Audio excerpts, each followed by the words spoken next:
Well, welcome to the lecture on the food and beverage, both from the hotel perspective and from the restaurant perspective. Here is what we're going to be talking about. First, we'll talk about the hotels and we'll get into the restaurant side.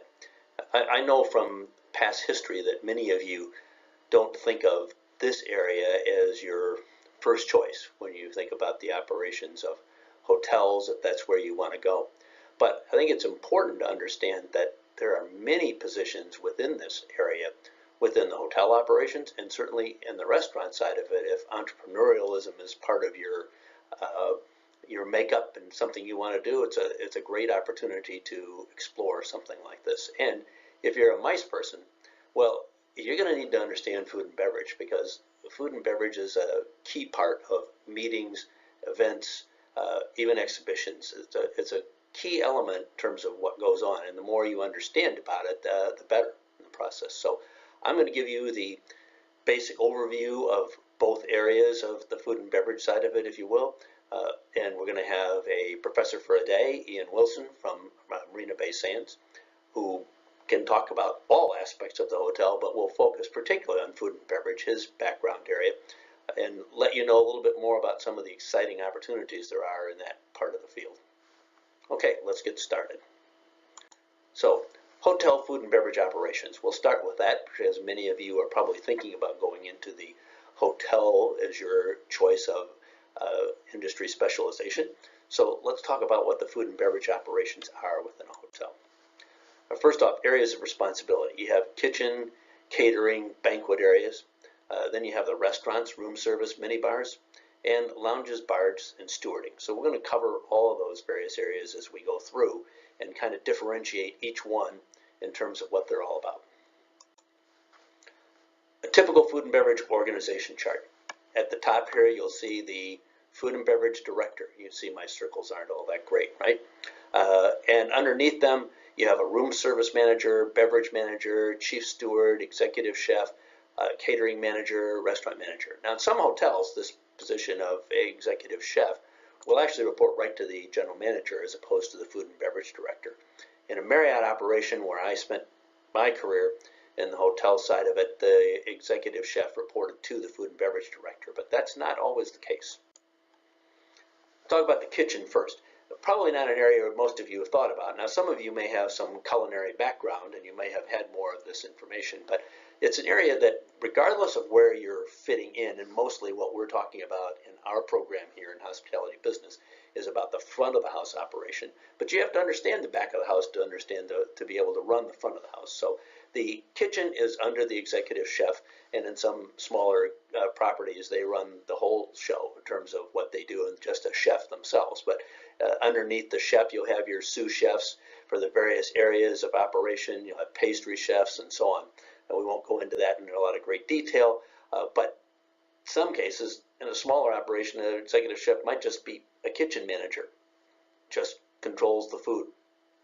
But it's more than just cooking. In fact, that's really the glamour part, but the key part is understanding your costs of operation, your labor costs, your food costs. This is where you make or break yourself in the food and beverage side of things.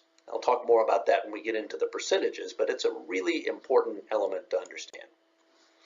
Some of the ratios you need to understand. Labor cost benchmarks, okay? Measured by covers per person per hour. Covers are the number of people who've been served at a table. What are our labor costs? How much does it cost us for that? How many covers can one person produce or handle in an hour? That's an important element. Food cost percentage, a huge part of the operation of a good chef is understanding food costs. How much goes into each portion? How much is measured in each portion that's put out? It's not just about throwing everything in and making a great dish and having everybody love it. You've got to make some money off of that dish. Labor costs, big factor, especially if you're in a union operation in places like the US where labor costs can be quite high. So you divide the cost of the labor by the food sales. That's how you get that. You get the food cost by dividing the food cost by food sales. So food sales is just one element That's the revenue, if you will, but the cost aspect of it is what gets to the bottom line. And in a typical hotel, a 30 to 35% food cost factor is very profit rather is a very high number. You try and reach that. In fact, Marriott has received a lot of accolades over the years for being able to achieve those kind of things in a hotel, and therefore getting a lot of the management contracts that they get, franchises, because they're able to do that. Very difficult challenge. There's a much different structure here in terms of food and beverage, in terms of how much you make off of how much versus how much you have to pay. In the food operations, restaurant managers are generally responsible for all of these items here. I'm not going to go into all the details of this, but hiring, training, and developing employees is obviously key, and then maintaining the standards, the service standards, the quality standards, all the things that have to be done there, all the factors that have to be done on that basis. And you have to watch your forecast, your annual, monthly, weekly forecast. This is the big important aspect of what makes a restaurant manager successful, is being able to know how the numbers actually equate to the results that you're looking for, especially the results you're looking for from an ownership standpoint in a hotel. House count and group catered events is an important element to understand. Let me give you an example of what I mean. When I first started in the hotel business at the Chicago Marriott in downtown Chicago, one of the things that we were not doing a very good job of was being able to forecast our labor needs in our casual dining restaurant, our coffee shop, if you will. And the reason for that is that we would have groups coming in that would take up the majority of the rooms in the hotel. They would be doing their meal functions in the meeting space upstairs. If they had a lunch function, for example, then we wouldn't have a high food count in our restaurant in the hotel. It wasn't on the street, so it wasn't as visible, so we didn't get a lot of local traffic in there. But when we would have a group that didn't have a lunch function, we would get slammed because we weren't ready for it, we weren't expecting it. So we began putting a system in place where, and all hotels today follow these kind of methods, where you understand on a daily basis how many people in the hotel for groups and events and so on are going to be eating in the meeting space under the catering banquet area, as opposed to how many are going to be in the restaurants. And the worst thing that can happen is have a large group that has no luncheon function and have an inclement weather day like in Chicago where it might be snowing or cold outside, because then the restaurants just can't handle that capacity. So you have to come up with other alternatives and try and sell the customer on that. Capture rate is an important thing to understand, is when we couple that with historic banquet activity, how many people do we get to come to our restaurant? How many people do we capture that don't necessarily go to the meal functions or that would have other alternatives to go outside? In Asia, we often think of the hotel guest going to the restaurant within the hotel because it's one of the nicest restaurants in the city, right? In the US, that's not the case. In most cases, it's hard to capture the guest into the hotel because they want to go out and experience some of the local restaurants and the local freestanding restaurants in particular. Now, bars are an interesting part of the operation because it's the highest profit margin, much higher than food items. So you want to be able to serve liquor. When you're able to make money off of liquor, you can make a lot more in your food and beverage operation. So the person responsible for the bars and the food and beverage aspect of it has to make sure that you have the right wines, the right list of the high-priced wines, the regular cost, the ones that give you the best profit margin, if you will. Selecting the right wines, pairing those up with the right menus are part of the issue of understanding which wines you make the most profit off of, which aren't necessarily your most expensive wines as you go through it. But that's a whole subject for an entire class if you were taking a food and beverage side of things, so we won't spend a lot of time on that here.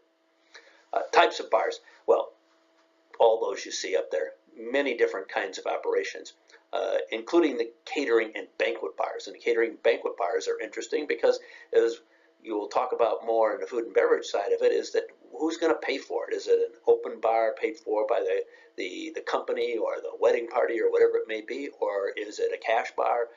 Those are all going to make differences in terms of how much you're going to sell and what you're going to do. The stewarding operation. What is the steward? What do they do? some of you already know. It says cleanliness of the back of the house. Well, basically, this is a dishwashing operation.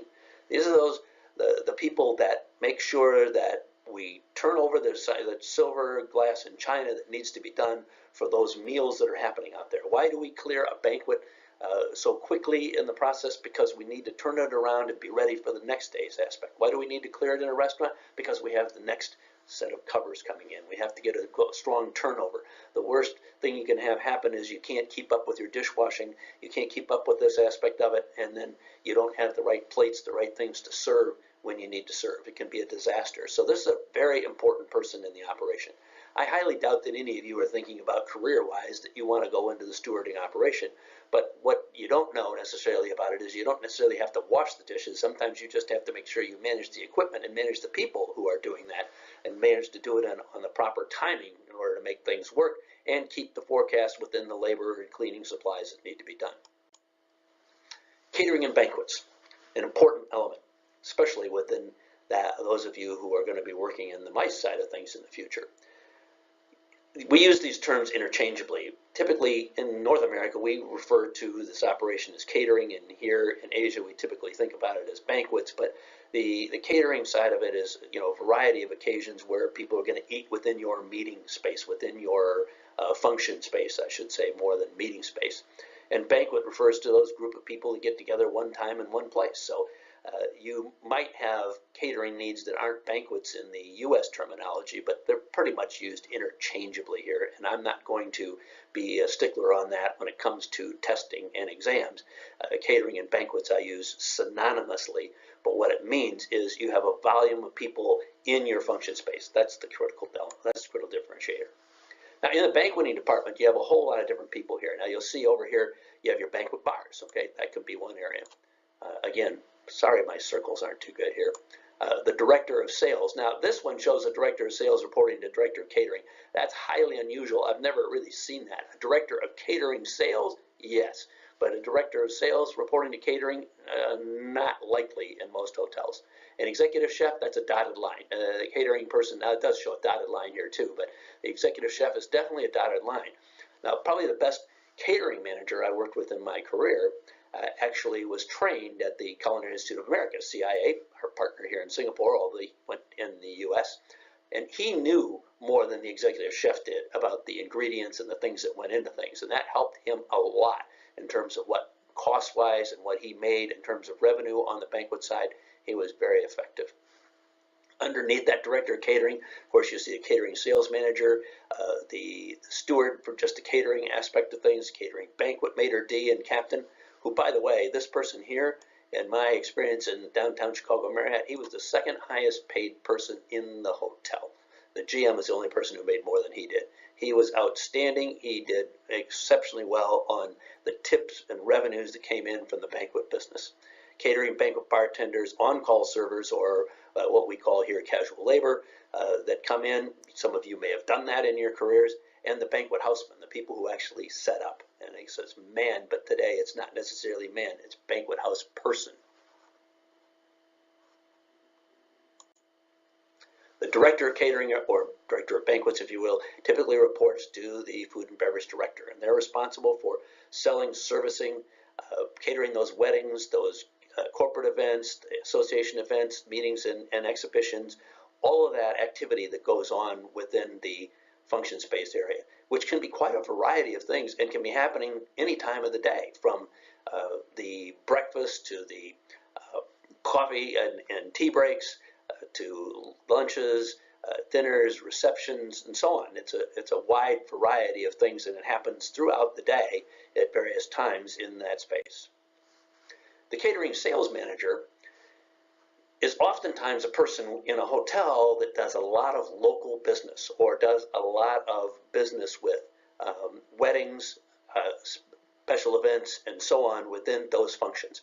They go out outside of the sales force of the hotel, which we'll talk about, which we talked about, in the rooms operation or the hotel operations.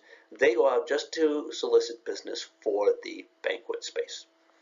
They are there to sell individual events, not necessarily guest rooms. Right? But they are oftentimes a one-stop shop person. They will do the scheduling, they will do the client services, last-minute details, they'll make sure the BEOs are done effectively, they coordinate any special requirements that are needed with the director of catering, but they coordinate that whole event. They're there on the scene when it happens. It's a good service for the customer. Room service, in-room dining. Just say 56% of all properties offer room service and 75% of airport properties. Now, this is an area that a lot of hotels in recent years have tried to get rid of or outsource or change the rules on, because it's a difficult challenge. The pricing tends to be higher than a restaurant. A lot of people resist it because of that. There's a lot of service element going on here. In some hotels, like when we opened downtown Chicago, it was a challenge to get meals on time because we didn't have the right service elevators to get there that were separate from the guest elevators, and they were being used for other things at other times and so on. So a larger hotel, higher room rate, they're more likely to have room service. So the challenges, it's like I said, delivering on time. Everybody wants breakfast, and they want breakfast at the same time. Very difficult to get them all there hot, ready at the same time. Maybe this is an area that you'll see more automation. You'll see the Savoki robots running around on the floors delivering that meal in order to make sure that it gets there on time and wet and cooked at the right temperature and so on. And that issue of expense, it's not cheap. And there's always a service charge on top of that. So and well-trained, competent employees, they don't typically want to stay in room service. They want to go on and do other things. So it's a challenge to operate. You see some of the less service-oriented, less 5-star, 4-star hotels today, 4-star, 3-star hotels, getting away from the room service aspect. In some cases, in the dinner, meals, and so on, they'd rather have someone call the local restaurant, the local casual restaurant, or even order a pizza in than to be able to have to deliver a room service product. Let me take a drink here, water, and then let's talk about restaurant operations. Now, when we talk about restaurant operations, we're talking about something completely different in the context of independent freestanding restaurants when I discuss this. Of course, some of these also apply to restaurants within hotels where some of you may find your career beginning, but I'm going to key on more talking about that in terms of the independent restaurant. So in a restaurant, to develop a restaurant, you have to have an operating philosophy. Okay, what kind of business are you going to be in? What's your motto? What are you trying to go and get in terms of what you want to deliver to the guest? What market are you in? Who are your customers? What concept is it that's going to work for them? Should it fit just one market, or should it be a broader aspect of things? Where your location is, target market, key to understand your market. And then the ambiance, how it's designed, and that is a ever-changing aspect. So there are a lot of elements to this, which makes it very complex. I used to have the executive chef at Virginia Tech, who also was one of our instructors, but he was executive chef to the president of the university, come in and speak to my class, my intro class like this one. And I asked him at one time, why is it that so many restaurants fail within the first year? And he said, the number 2 item up there, they don't know their market. They know what they want to cook, they know what they want to do, but they don't understand the market. So an important element to understand what the guest wants, not necessarily what you want when you're operating that restaurant. So the operating philosophy and missions. Okay, the philosophy of the owner is the heart of the enterprise, right? It's probably their business and their passion. It has to represent the way the company does business. What are their ethics, their morals? How do they treat the people that work for them? Are they Gordon Ramsay? Well, at least his public persona, or are they more of the nurturing and good guy to work for, or good person to work for in the process? What is it that you want to accomplish? How do you want to set that philosophy up? In the concept area, okay, successful concepts are created with the guests in mind. Again, I just go back to that. Very important to understand who your customer is, who your market is you're after. That's really what you need to know, because that will dictate your menus, it will dictate your decor, it'll dictate all of it, right? And in the restaurant business, right location, food, atmosphere, and service is going to be a good market share and make a good return on investment. And that's going to be an ever-evolving thing. As you do well, somebody else is going to come and copy you. So you're always going to have those kind of issues that you're dealing with. Location. Well, we always say location, location, location. But The location may not be as easy as a hotel location from that standpoint, or it might even be within a hotel, right? So location has to be appeal to the target market. So it has to be in the right place for the right market. I'm sure you've seen many different restaurants come and go in malls in Singapore.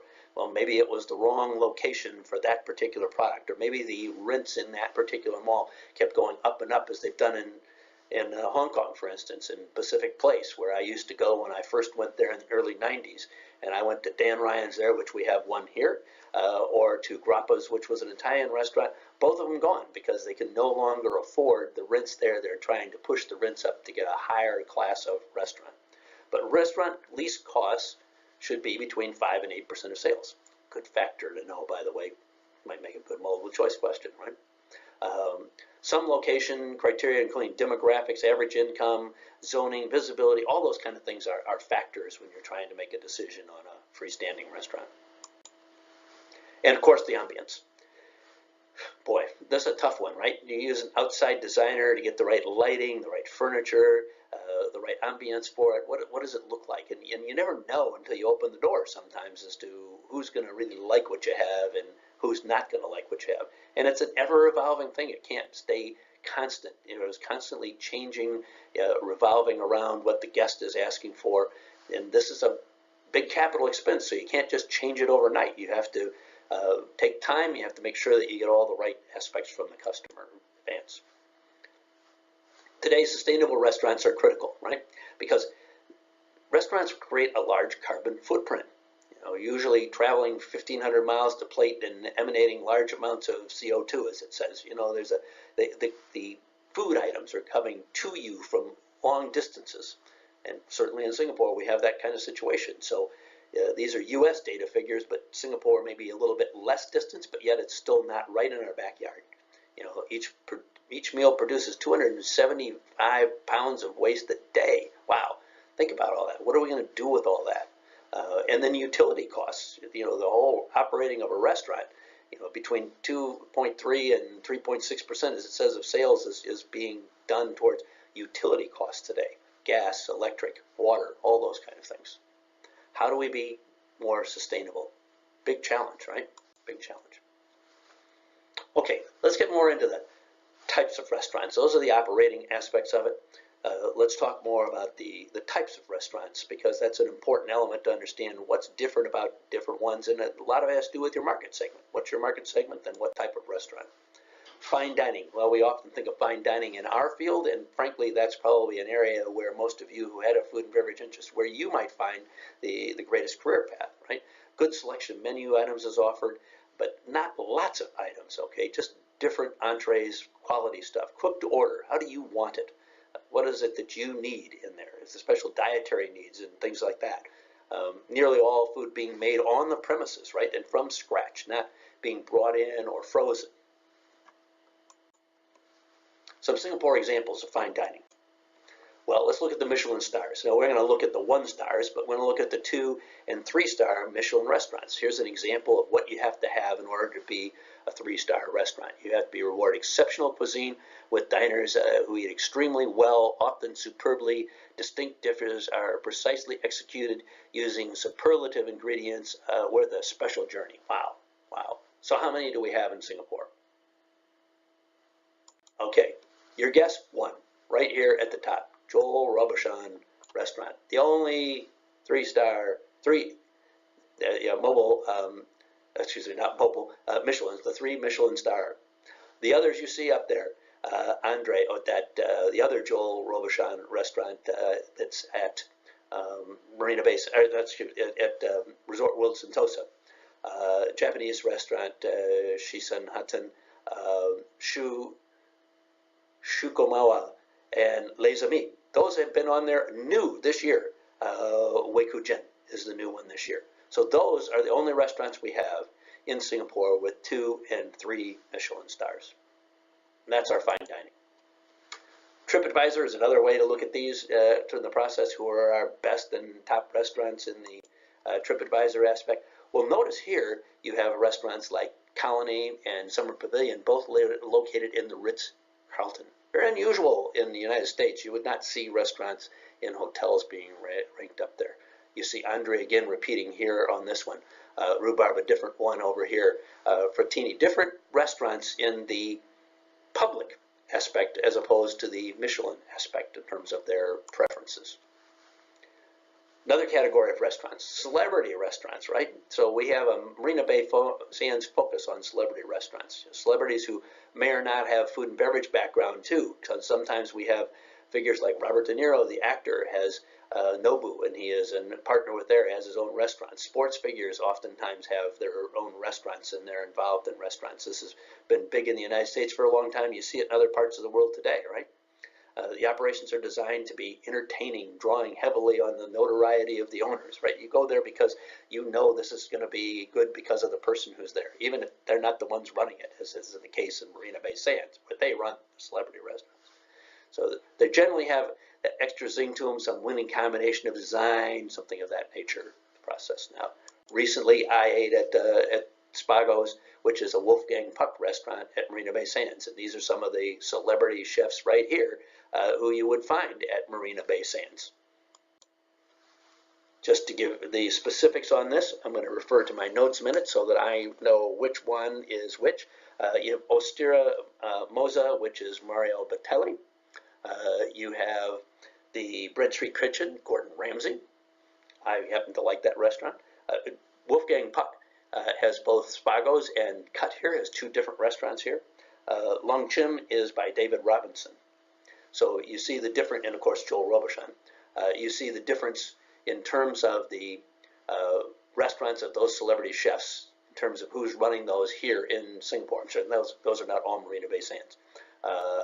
Joel Robuchon is not Marina Bay Sands, I don't believe. So you have celebrity chefs who put their name on it, but they are not necessarily running it. In fact, the Spago, Cut, and Bread Street Kitchen, Ostera, Mozilla are all run by Marina Bay Sands Food and Beverage Operations. Steakhouses is yet another category. Strong in spite of recent nutritional concerns. In fact, I don't know about your generation, but I know in the Gen X that my son loves steakhouses. My generation, in the baby boomers, we stay away from steakhouses. So I don't know, the trends are changing. But they remain competitive, and there are many different operations, but they also serve chicken or fish.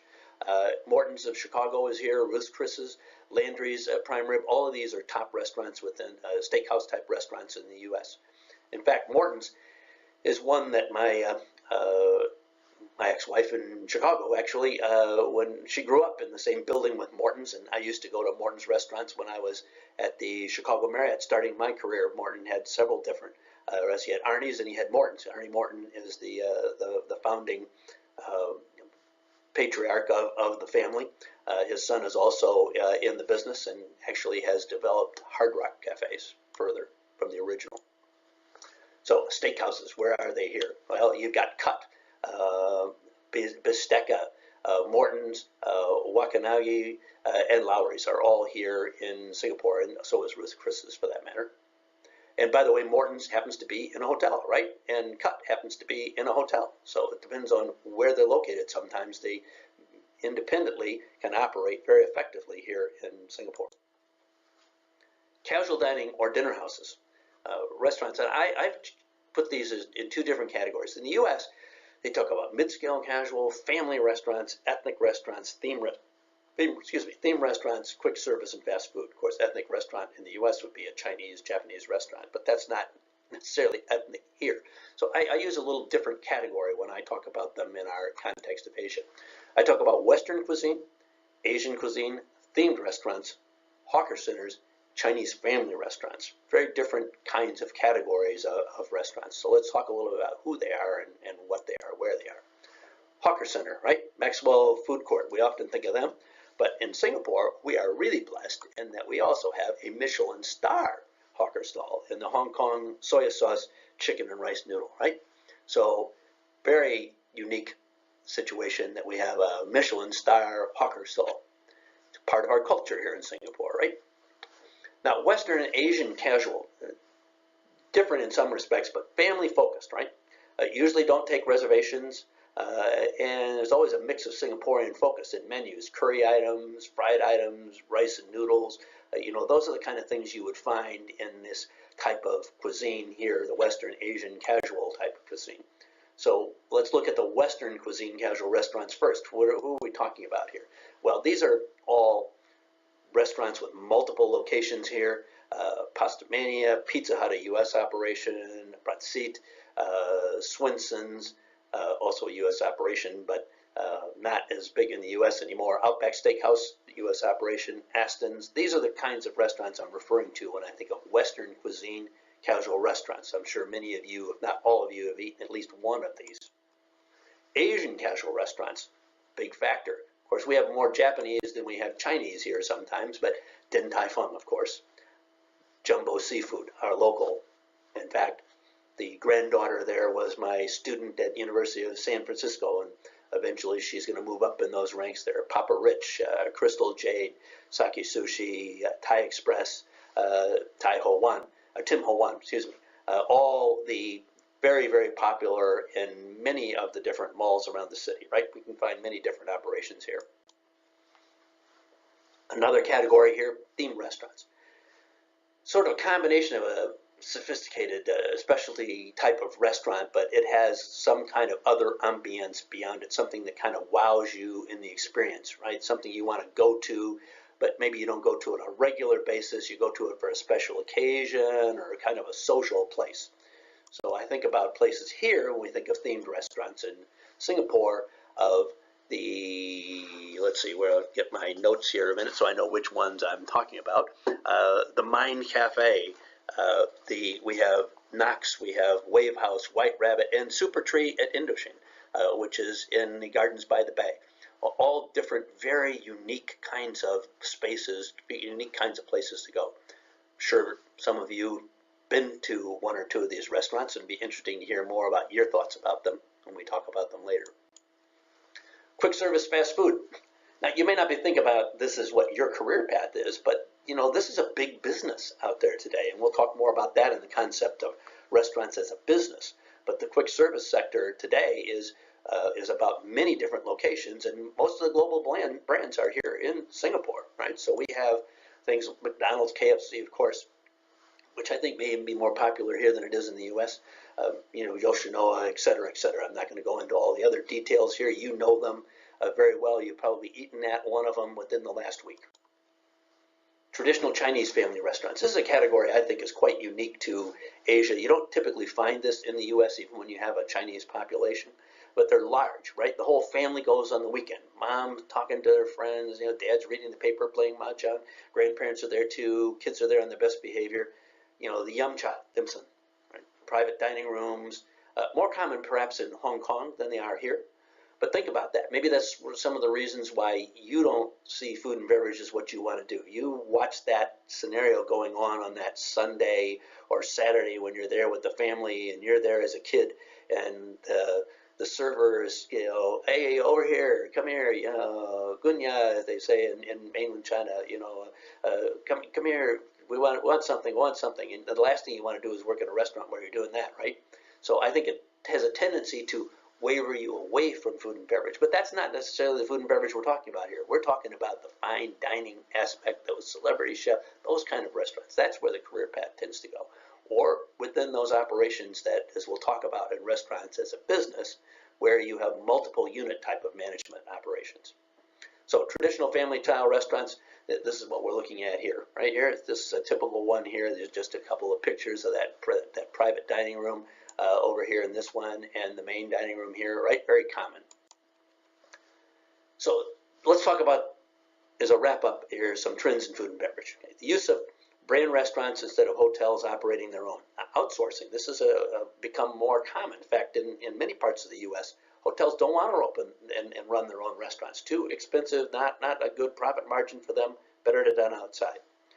Kempton Hotels, which is now part of IHG, when they were running those as a boutique hotel, they have a philosophy there. They kept their restaurant completely separate in its operation from the hotel. They were connected to each other by a door, but they were kept separate. So they had a philosophy. Every hotel tells a story. Every hotel was different. They were boutique.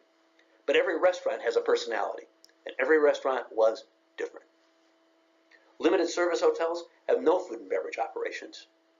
When we see that here in Asia too, maybe they serve a continental breakfast, if you will, but they don't have any restaurant outlets. More casual type themed restaurants are certainly there. They are certainly still in existence. Standardized menus we're going to across different outlets. So when you have a multi-unit operation, we want to do more standardized menus. We can gain from a purchasing power. We can gain in that. We can reduce our food costs in order to make more profit in those kind of situations. Sports bars are important. Technology and service delivery. This is where we save on the labor costs. A lot of the opportunities today, you'll see even if you go to Ajisan Ramen here, you'll have a pad to be able to place your order on your iPad. More and more of this kind of thing taking place. And of course, healthy food choices, low fat, low carb, gluten-free, locally grown sourcing, a big factor in locally grown sourcing. How do we get that? And as I mentioned earlier, that has an impact on your carbon footprint too. The more locally you can get your sourcing, the less of a sustainable, or the more sustainable you are, the less of a negative impact you have on the environment. From a catering and banquet trends is a big factor here too, in terms of understanding today's menu concepts. Things like diet friendly. We have to have options for vegetarian. We have to have options for gluten-free, for many other aspects of there. We have to be conscientious about what we're doing and ethical about how we dispose of our waste and so on in the process. They have to be flavorful. They have to be good. Snacking choices. How do we get the right healthy ingredients here when we have our coffee breaks and tea breaks? What do we need to do there? Superfoods, some of the energy foods today, how do we get those in the source so that people have it? And all kinds of different beverage operations. Grasshopper tacos, as you see down there in the bottom as an example. I haven't tried any of those, but at any rate, that's just another suggestion in the overall aspect. Okay, let's wrap up this conversation of food and beverage with this thought. This is what we will discuss more in class. What are the differences between managing an independent restaurant, a freestanding restaurant, and a hotel restaurant? What is the difference between any one of these type of operations? Think about that, and we'll discuss that more in class. Okay, great. Hope you enjoyed the lecture. We'll see you in class.